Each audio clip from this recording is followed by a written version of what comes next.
this thing is, because I'm not putting it out on Facebook yet, because this will probably come out in about a week, because I Hmm. got stuff logged in. So let's see. I've got that running. I still am working on my success rate on doing stuff via Rockfin Live. So let's see what that's gonna be. Yeah, that's an exciting platform. It's so far so good. Yeah. And you say are you basically co-author on this? Yes, my wife and I. Yeah. Yeah, just making sure that we get your stream will appear here when ready. I'm really not hopeful it's gonna. It's one of those things where it's like, all right, takes a couple minutes to kick over. Just the timing is what I'm mainly trying to figure out. Because once you go live on YouTube and Twitch and Facebook, it's live. Hmm. So let's see, go live. Do I have a? Yeah, we're still early anyway. But so there's that. Now, real quick before I want to get in. I don't want to hit up with a surprise question that you get hit with. Did you get athlete approval for their usage on this type of thing? No, so the very first thing that we did was we went to a copyright attorney, Mm-hmm. and they advised that, like, look, in a perfect world, yes, you should get everybody's, but the athletes are public figures, Okay. and you're basically writing a biography about them. So as long as there's nothing defamatory or controversial, we're fine. All right. Let's see. Let's see. Gotcha. Because I didn't. I mean, and now the second thing is there was the book Wrestling the ABCs, which is Right. similar. So, issues. I don't know if I want to touch on that or not, but I'm Sure. familiar with Veronica David's book from years, and I mean we're talking 10, 12 years ago at this point. Yeah, I mean that was another thing that we brought up. So one, the name is obviously different, but if I recall, like it was like G is for grappling, Okay, N so is for it's nutrition. enough of a difference that Right. it's in the same vein, but okay, Right. gotcha. But also too, like there's nothing proprietary about this that somebody else could do a similar wrestling the alphabet, and they just wouldn't be able to use every athlete that we used, but Right. you know, All right. Looks like Rockfin is up and a go, so I can click that, click save, upload image. All this stuff on the fly is just so much fun. right. Wait for it. Okay, go. Okay, we're live there. The only people that can get this are the, people that happen to be looking at Rockfin at 10 in the morning. All right. You ready to roll?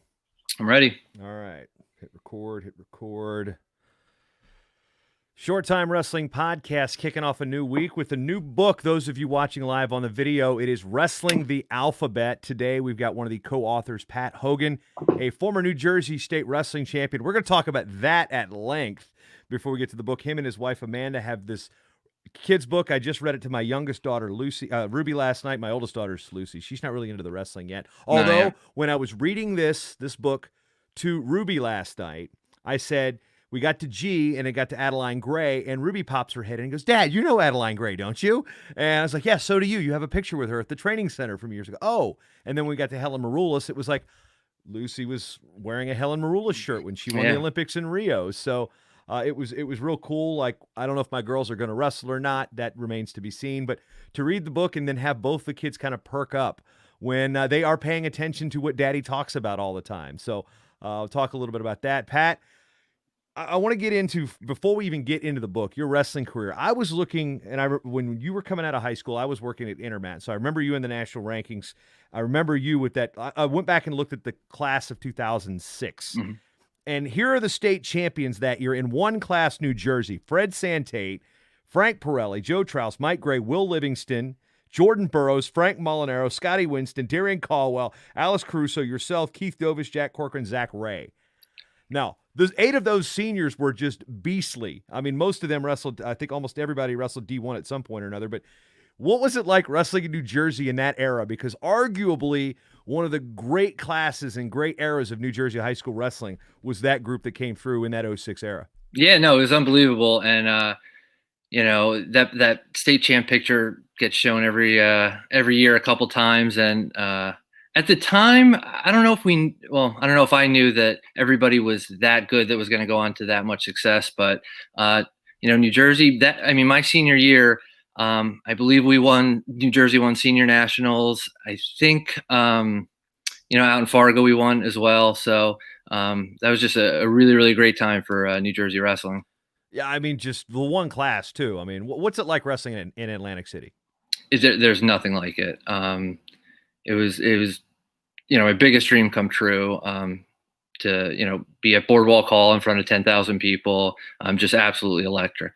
Yeah, I've never gone to the New Jersey State tournament. It usually would fall on like a conference tournament I was covering when I lived in Pennsylvania. But I've heard the stories, I've heard the arguments. Of course, every time I have somebody from New Jersey on the show, the question arises. You know what it is? It's either what exit or pork roll or Taylor ham. So where do you sit on the topic? Both topics. I mean, absolutely 100% Taylor ham. Okay.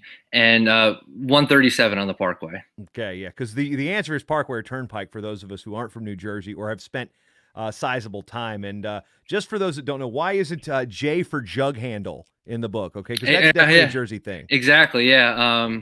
We we're not allowed to make U-turns, so I guess they put in jug handles. Yeah, and then like in New Orleans, there's like U-turn lanes. At least the last time I was there when I was like 14. But so we get through this undefeated wrestling season, your senior year. I had to look up the old archive.org to see where you committed out of high school. Yeah. You initially committed to Liberty, which was starting its program, Yeah. restarting it in 0506. And what was the idea to go to Liberty? But ultimately, you didn't go there right away. Yeah. So I wouldn't say that I wasn't highly recruited until, obviously I won that state title, and Liberty had just signed Christian Smith from Duke, who is, I think he led the country in pins his freshman year. Chad Porter, they were getting a lot of momentum, and I knew Jesse Castro, Coach Castro, was still there, and I wanted to go to a Christian university, and that seemed like the best place for me. Unfortunately, my grades. I wasn't an NCAA clearinghouse qualifier, so I went to the University of Southern Maine for a year with Coach Pistone and Coach Narvaez recruited me up there. And Joe Narvaez would pull everything he could out of Jersey into Gorham, Maine. Unbelievable recruiter. I got on the phone with him, and after about an hour, I hung up, and my mom was like, "What was that all about?" And I was like, "I think I'm going to the University of Southern Maine." Never visited, never.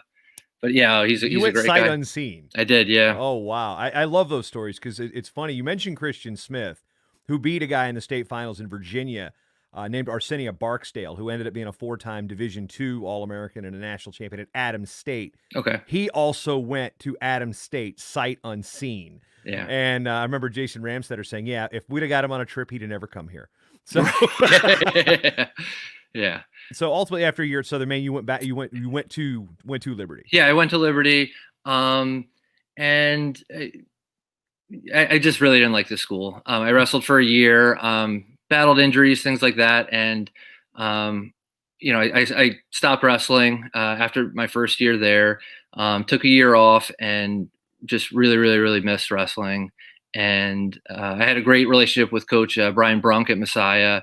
And I went up there to finish my 2 years. Yeah, it's really cool to see what they've been able to do the last 5-6 years, really kind of turning it in there. They had that really good run, had really good crowd at Hershey back in 2015. Yeah. So now, was Division III on your radar before you got that call from Narvaez? Because it seems to me it's like, okay, you didn't know about a D3 school. You go to the D1. You don't really like the situation there.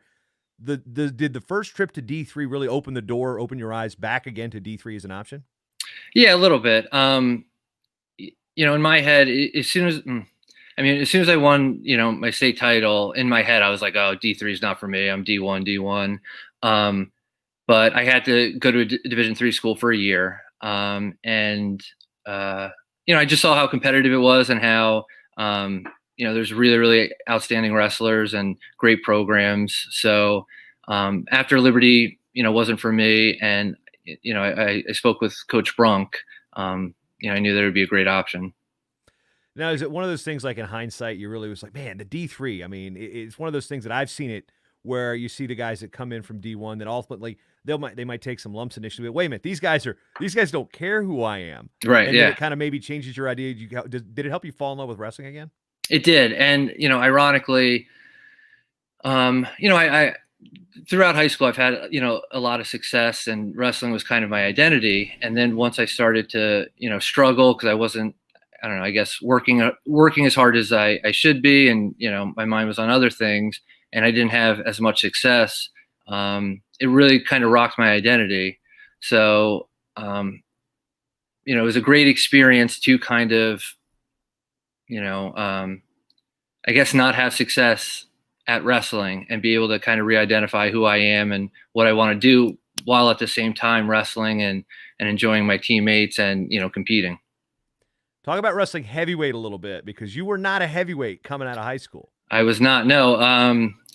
So I was probably about 210, 215 my senior year of college. And rather than cutting to 197, we had a pretty tough 197 pounder. I bumped up to heavyweight kind of for the team. And again, it was that I didn't have as much success as I typically was used to having, but I was able to have fun, enjoy wrestling, enjoy my teammates, enjoy competing. So when we get to post college, you're in the workforce, you're doing stuff, and throughout the course of this, you've got a high school sweetheart here. I mean, your current wife. So when you enter the real world, how soon does this book idea really start to surface? I mean, this idea surfaced this past December. I coached for a couple years while I was teaching. I since moved jobs and can't really be involved with coaching. But this past December, I'm just scrolling on Facebook, and a Facebook ad comes up for an ABC book for WWF wrestling or WWE wrestling. And I just thought, oh, this is pretty cool. Like, I wonder if they have, other sports. I wonder if they have wrestling. And I started to look. They had basketball, baseball, soccer. They had every sport, but they didn't have wrestling.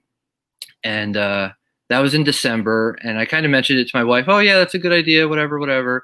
And then the pandemic hit. We're in quarantine. And the more we talked about it, the more it was like, there isn't a children's book about wrestling that features, real life wrestlers, real life figures, in a way that can connect with kids. There's a lot of nonfiction, which is great, but there isn't any book that a father or mother could read to their child, and their child recognize some of the wrestlers in it.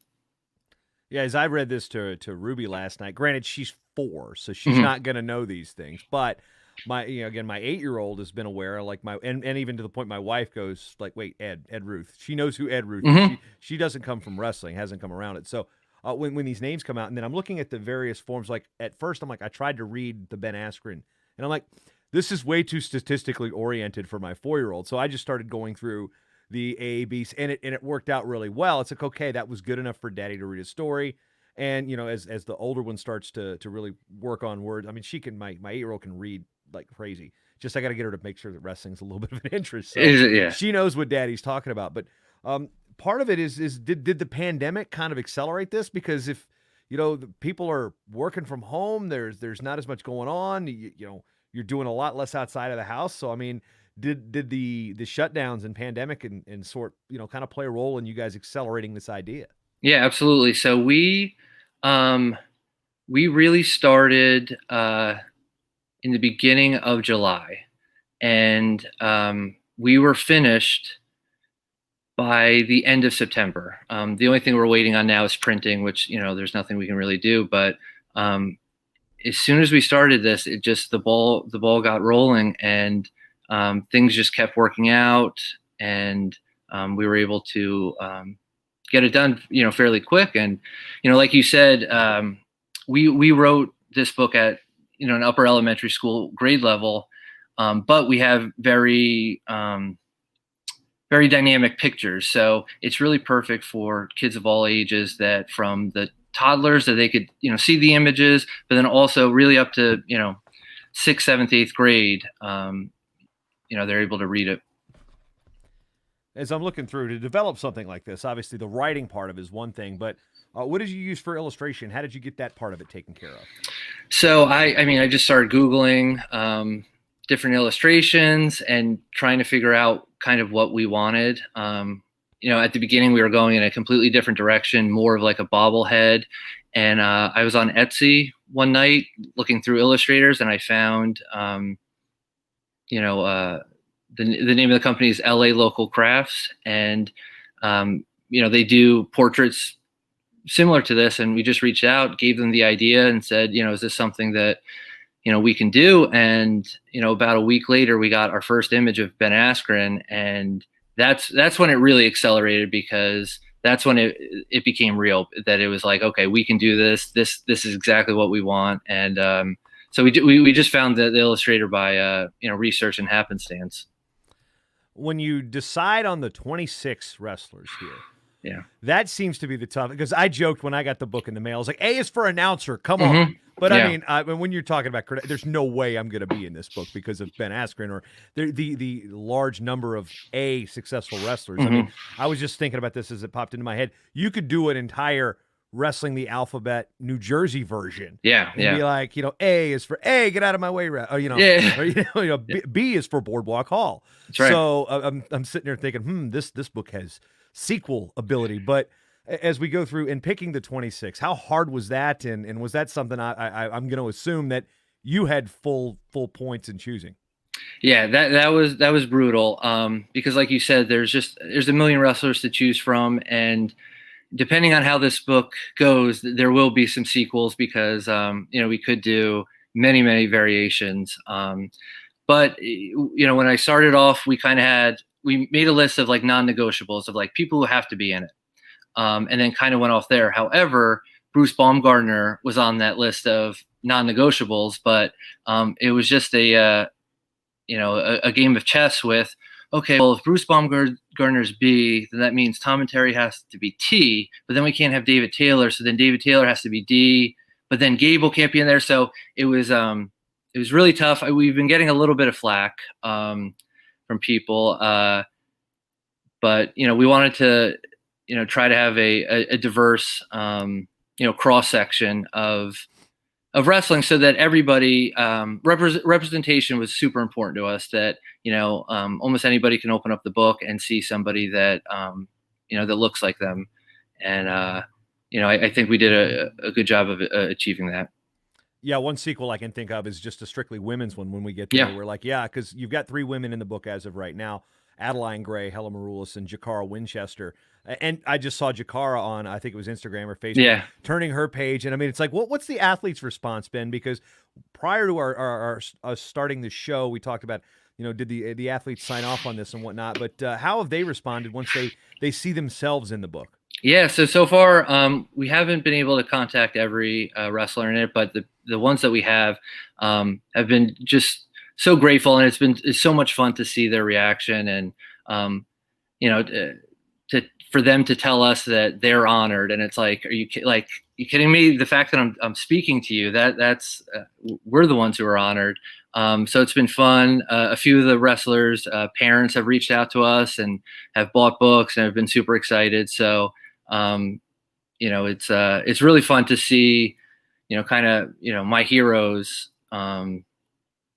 reaction and their gratitude towards it. We wanted to try to get this book out as soon as possible. And we didn't get any prior permission from the athletes, but we spoke with our lawyer, and our lawyer advised us that these are all public figures, and you're writing an autobiography, or not an autobiography, a biography about them. So just don't write anything controversial, which we wouldn't. And it's been great.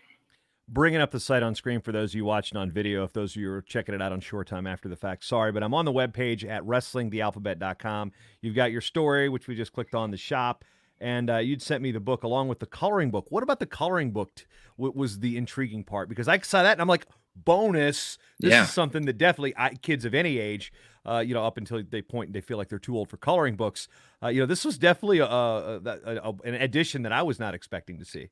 Yeah. So as we were, like I said, we finished the project in mid-September, and we've just been waiting on the books. And in the meantime, I happened to see a coloring book, and it just popped in my head, like, all these images are in Photoshop that like maybe we can make them into a coloring book. And then we started to investigate, and we were able to do it and do it pretty quick. So we thought it was a no-brainer, and then likewise we thought of the poster. Which you've got behind you again on screen here. We got you double shot there, working on that that Zoom, that video conference setup I see there. Yes, exactly. Yeah, this is typically there's a science background. This is where my wife, the co-author Amanda, teaches. So I had to take down the science background and put these up.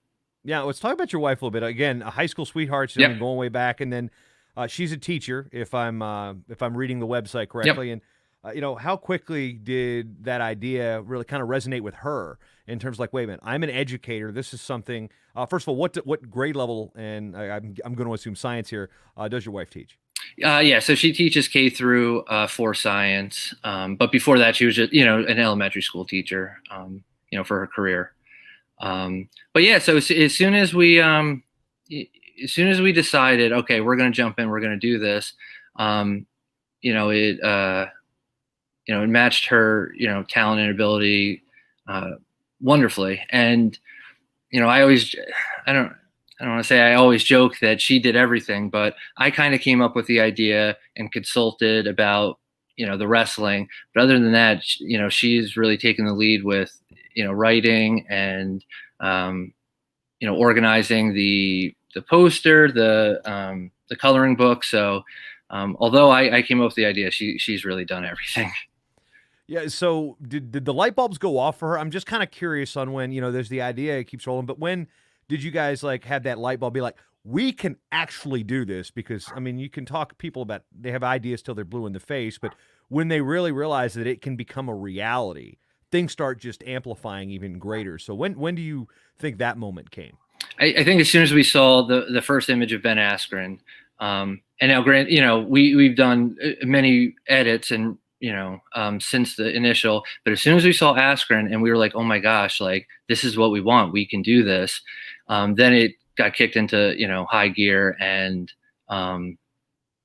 we were determined that, no matter what, we're going to do this. We look at the marketing because the book's not out just yet. You sent out a couple, you've been doing the rounds on the podcast shows. I know you just recently did Ward Wrestling Live, and, the book is going to be shipped here mid-November. Timing for Christmas, what was the or is this just happened to be when everything got ready to go? So I mean, we wanted it originally before November so that we could get it out the first month and then really try to market it for Christmas. But with the publishers, they're really behind because with the pandemic, there's been so many people printing, making books, coloring books, things like that. So we're actually hoping that this Friday we get our large shipment, so it'll actually be a little bit earlier than November. But we wanted to try to get it out as early as possible for the Christmas rush, for the wrestling season, and then segue into the Olympics next summer, because there's a few wrestlers that are in the book that will be competing in the Olympics that we'll have to do rewrites on for the second edition. So we just wanted to get it out as soon as possible, for Christmas and then for wrestling season. Now, I mentioned earlier you were in that class with Jordan Burroughs that won that state championship in 2006. Is there any athlete in here of the 26 that you've got in this first edition that you were the most stoked to put in here? Be like, no, you said you had a list of non-negotiables, but one you were personally like, nope, this one without question, non-negotiable. We're not doing the book if they're not in it. Yeah, Jordan Burroughs, without a doubt. Not only do that I have that connection that we want to stay title together, but over the past 10 years, however long he's been competing, he's been unbelievable. Not only as a wrestler, but as, kind of galvanizing the wrestling community and kind of holding that torch, that without a doubt, we weren't doing the book without Jordan Burroughs. He was one of the few wrestlers that my wife already knew before doing all this research. And it was so cool. Just a couple days ago, he ended up getting the book and shared a story on his Instagram of, him and his kids coloring. And, Amanda and I we were shaking. We were so happy. So it's been cool. And talk about that with the marketing. I mean, you've gone right to the athletes, you've gone to the media, you've gone with people. It's not just like, "Hey, do this." I mean, we see this, and you get pitches all the time for, "Hey, can I be on your show for this and that?" And this was one. As soon as I saw it, I'm like, without a doubt, this is a no-brainer. If anybody that's got young kids that are involved in wrestling, this needs to go on the shelf. It's like, no, you're going to read this. You're going to read this. So, Yeah. in terms of that marketing, I mean, what was the idea behind reaching out to the podcast, the Facebook communities, the athletes themselves to get the word out here? How did that process go about starting? Well, it's been a big, learning curve so far of my wife, and I don't have any background in marketing, but we got our first shipment was 100 books. So we said to ourselves, okay, we're going to take these 100 books and send them out, to almost anybody who wants it, but, people that would help, promote it. And then we went, the Facebook route and, the media, just trying our best to get it out to anybody with a platform that could share it. Moving forward, we're looking at Facebook ads and Instagram ads. But we also want to start going to some wrestling tournaments to, actually be in front of people to show them the book, to open the book and things like that. But, in terms of marketing, we're just trying to, spread the word to whomever will listen, Maybe there could be a scavenger hunt about which person can get autographs on every one of these before anybody else. I see a 26 city tour. Yes. Okay, today we're going to be in Salt Lake City. Rulon Gardner will sign page R. Yeah. I know I've had to teach Ruby what Rulon Gardner and who Rulon Gardner is, because she's like, R is my favorite letter, obviously, because her name starts with R. Now, when your wife's a teacher, this is in her wheelhouse. So what is your day job? Yeah, so I'm a real estate agent in New York City. Still super young, but this is my third career. I was a teacher for a number of years. Then I was a cop for a couple years, and then now I'm in real estate. So all three professions really kind of known to kind of put the stress level on high. Yeah. It's dealing with people in stressful and uncomfortable situations. So it's been challenging, but it's been fun. I love people, and I love interacting with them, helping them, and all three have that in spades. So what type of real estate we talk? Obviously, right now, New York, there's the discussions about, people are kind of moving out to the suburbs. They don't want to live on top of each other. And then there's corporate real estate, which is another animal entirely. So where do you fit in the real estate world, and what has this pandemic kind of done business wise that's given you the opportunity to focus on the book? Yeah, so I'm in residential real estate. Again, New York it's a challenging time for real estate in New York City. A lot of people are moving out, but what's great about New York City is it's New York City. It's gonna come back. It's gonna be fine. But business has been slow. It's picking up now. I'm fortunate to be on a pretty large team that's super successful. So we've been able to do a lot of business, but it was slow for a while, and we weren't allowed to show for many months. So again, it was a lot of sitting around trying to find things to do, and I kept telling myself and talking with my wife about how, like, I really don't want to come out of this quarantine and this pandemic with nothing to show for it. And I was just glad that we were able to complete this.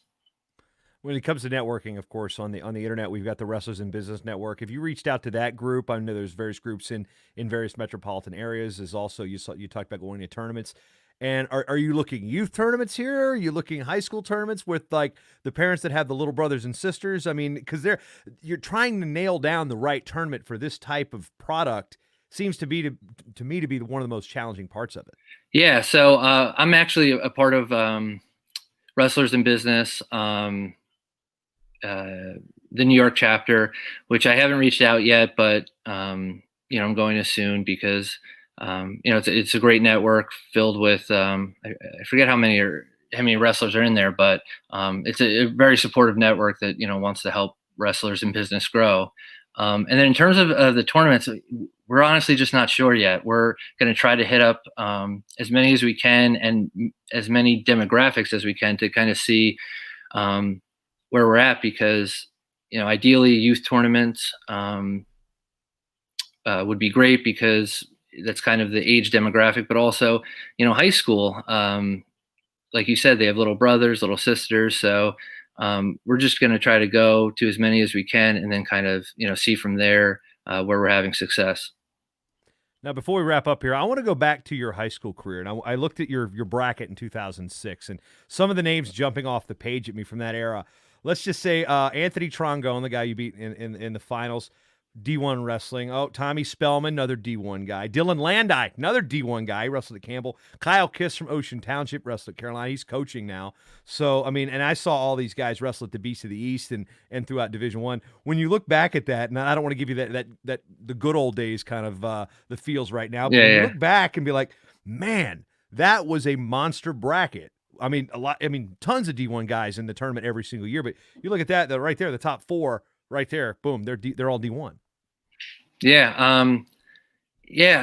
So I always say that, if I wrestled the state tournament, 10 more times, I believe I would have placed 10 times, but I'm not sure that I would have won it 10 out of 10 times. I was a good wrestler, but it was a magical run. And, well, it seemed like a magical season. You were undefeated, which it's one class. I mean, there's powerhouse, small schools, there's powerhouse big schools. The individuals, I don't think you see. I mean, yeah, some of the private schools are picking up some of the hammer kids, but you don't really see as much movement to certain programs. So you might have this high school that gets beat. Look at Damian Hahn. Lakewood was not very good when he was coming through. They're getting beat like 71-6, and he was the 6. The 6, yeah. So you're seeing that everywhere. Yeah, so I mean, my junior year when I lost in heartbreaking fashion, to me, it hurt me. It was painful, not because I lost, but it was because I knew that I didn't train as hard as I needed to. And I lost not because the other person was better than me, but it was because of my training. So I actually said to my local town paper after my junior year that I'm never going to lose a high school wrestling match again. And, I just worked so hard that year that I really had peace going into the tournament that, if I won it, if I took 8th or I didn't place, there was nothing more that I could have done. And I think it was that freedom and that mindset that allowed me to really just dial in and, be focused for each match. And, very fortunate to come out on top. Sometimes we can look at losses or careers that don't pan out and look at them as almost kind of a false sense of inspiration to drive people in their careers. People talk about the Gable loss. That's legendary and how it drove him. You had that success in high school, then you didn't have it in college. Is it a fair statement to say that the college career not panning out the way you had envisioned it is a motivating factor to this book, or is that not a true statement? To be honest, I haven't really thought of it. But maybe it is. My career didn't pan out in college the way I wanted it to. My freshman year, I had 30 wins at Division III, which is fantastic. And then after my sophomore year at Liberty, I through some injuries and just life, I didn't work as hard and didn't do the things that I should have. But that's an interesting thought that maybe this book is a little bit of a redemption on my wrestling career. Yeah, because I mean, Jersey State champs, yes, they are legends when they go back to Boardwalk Hall. I mean, people tell me stories of guys that never, they won that title as a sophomore. People remember, yeah, your sophomore year. I mean, I remember Dennis Whitby telling me stories when he came down to ODU about the Jersey State tournament, and then Mark Manchio just going crazy on his walkout for the finals and things of that nature, and just stories upon stories of people. They will, if you go back, you will always you'll hear a Glory Days story pretty much at every pub you run into. Yeah. So now you've got another element in wrestling. It's like, yeah, this is the guy and his wife that did the wrestling alphabet book. So it's another chapter, no pun intended, for wrestling for you. So what are the next steps as we hear we're at the end of October, early November? We don't know if we're going to have a season in a lot of these places. So part of that is the holding pattern, but the book shipments are going to be going out. So what are the next steps for you and your wife? Yeah. So, we're hoping to get the books by the end of this week and get them out to, we've had a lot of pre-orders, so I can't wait to see the response from everybody. But we're just going to keep marketing this, keep sharing it, and keep going to tournaments and just trying to, spread the book as best we can. I remember the late great comic Mitch Hedberg said, "Every book is a children's book if the kid can read." So I'm not sure exactly how this plays into it, but I Yeah. just wanted to throw a Mitch Hedberg reference in there. So Pat Hogan, good catching up, and I've seen you see your name 14 years ago, wondering what happens. Oh, wait a minute, that guy, I remember that guy, and boom, here we've got a book, and next thing you know, I've got the book on my desk, I got the book in my kids' room.